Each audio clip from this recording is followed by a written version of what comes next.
The Belt and Road Initiative, called BRI, proposed by China, is creating trade routes for the world. A Laos student and other overseas students at the Tsinghua University in Beijing told China Global Television Network, or CGTN, in a series of interviews.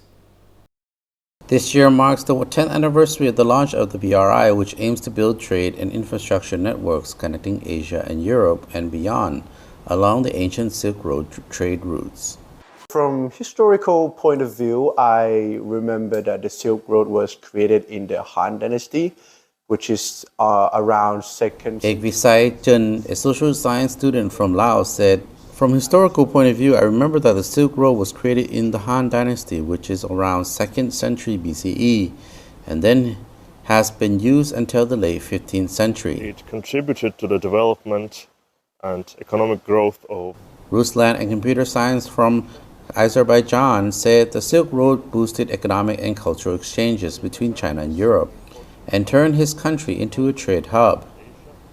It contributed to the development and economic growth of the whole Europe and Asia and also affected the cultural growth in those countries. Azerbaijan was an important hub for the Silk Road connecting East and West, and it was the center of trade between China and Europe. Actually, a lot of Chinese that immigrated to Indonesia. Zhong Wenfei, a social science student from Indonesia, pointed out the Silk Road's effects on international ethnic integration with personal stories of her own ancestors. Chung said there is actually a lot of Chinese that immigrated to Indonesia during this time.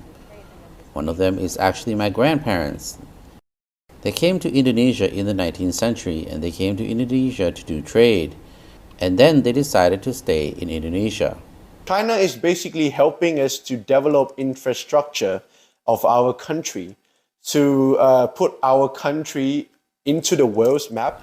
Ekvisai Chen, a Laos student, currently takes up a social science class at the Tsinghua University in Beijing, says the China-Laos Railway is the example of the role China has played in improving connectivity and infrastructure for countries involved in the BRI.